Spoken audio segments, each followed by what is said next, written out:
Well, hello guys, and welcome back to another Star vs. the Forces of Evil review. Sorry for the hiatus. I didn't expect it to go like this or for this long. It's been, a month? But it happens, I mean, it wouldn't be a rerun review show if I didn't have a monthly hiatus. But we're back with Season 1, Episodes 7 and 8, Cheer Up, Star, and Quest By.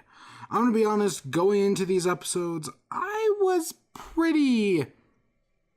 I'm gonna say negative. Like, I didn't have high hopes for these episodes. Honestly, I don't have high hopes for any episode until we get to, Muberty in, 4 episodes.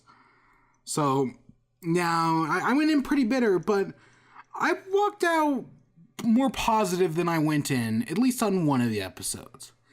But let's get into this. Cheer Up, Star. So it starts off with there's an attack on monsters, just getting straight into the action. And Marco and Star get cornered in the shed.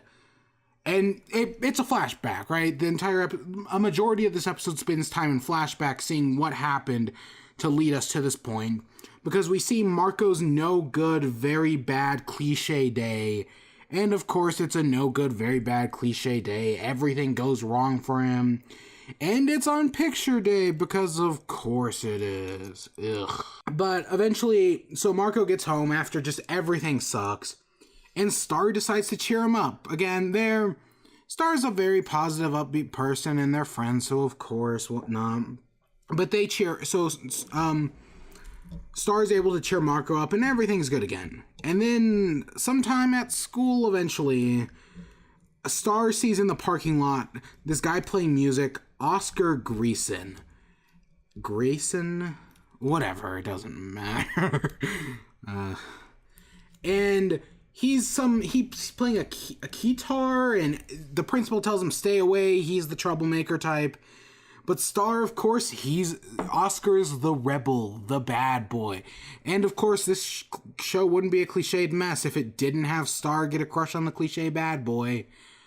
And I emphasize the word crush there. Because I remember the first time I went through, without spoiling anything, it looks as if this show is setting up Marco and Jackie and Star and Oscar.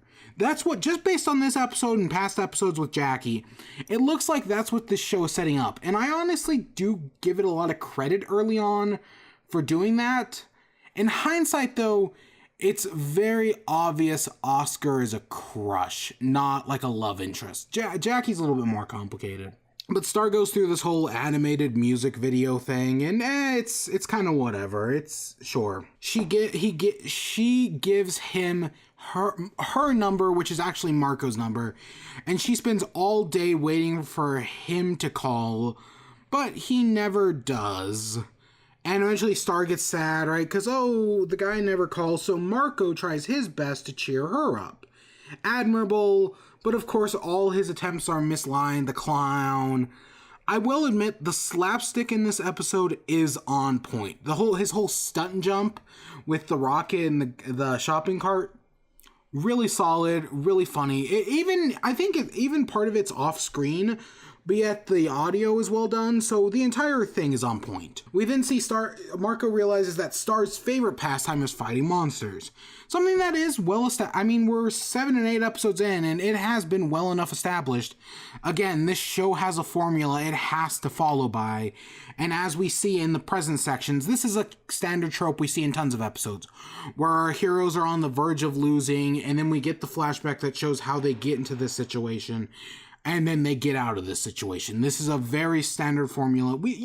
Most other shows with a formula like this use at least once. Marco eventually leads in a bunch of monsters, which ends up getting our heroes cornered. And there's another great joke is they're out with all the monsters and Star's like, I've never seen some of these monsters before. And yeah, some of the jokes with these monsters, Manhand, those are really funny. Yeah, no, this episode's got the humor with it. Because again, even though I keep saying it, and we'll have to reevaluate it when we get to Muberty and Mundependence Day, I always say this show is a comedy, like something like SpongeBob. But I really, even though I say that, and that's what, especially in this first season, it pivots itself as, it really kind of does a poor job at it. I mean, this is fine. This is really funny, and like I said, it does everything the show totes itself as. But as we get farther on, it's not the greatest at it. But eventually, Oscar does call, and Star has her conversation while simultaneously beating up the monster. And they win, right? Of course they win. That's obviously how it's going to work. And everything's happy that ends happy. Yay. It's a fine episode. I went into it very negative, but I walked out pretty positive because it is really funny. There's a bunch of jokes I skipped over. We end with a joke with this bike guy, which was a recurring joke throughout the episode. That was not very funny. That was one of the... It just went on for too long every time. But yeah, I'm positive. The next episode is Quest By.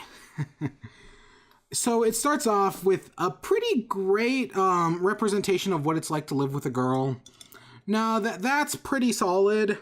And by girl, I'm referring to... honestly, you can see both sides of the coin. Oh, shit. I did not mean to drop that into my glass. Shit. But Star's unable to find her wand charger, which you actually, after you know what the wand charger looks like, you can actually see what happens to it. But we see under the hood, there's like a treadmill with a mill horse on it, which kind of brings into the whole question of how this wand works.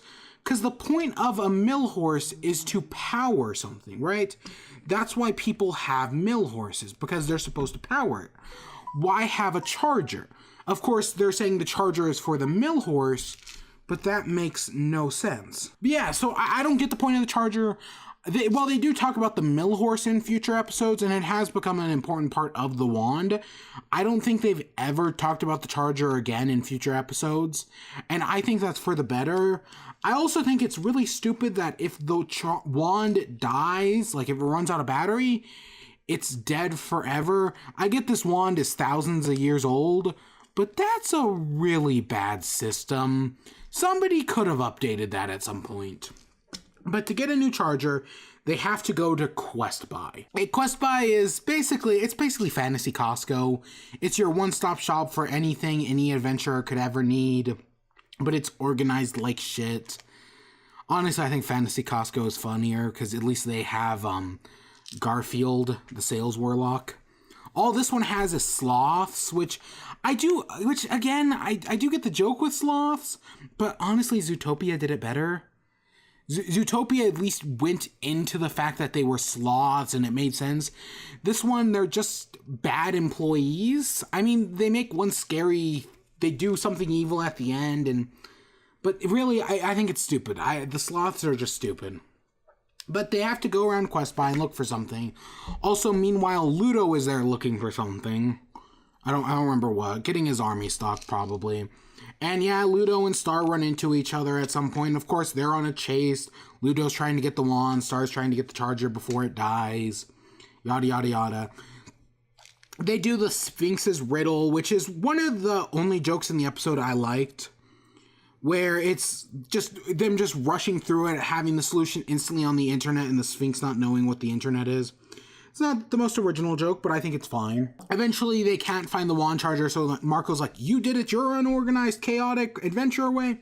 I'm gonna do it my organized Marco way. And eventually, they do find their way to the wand charger department.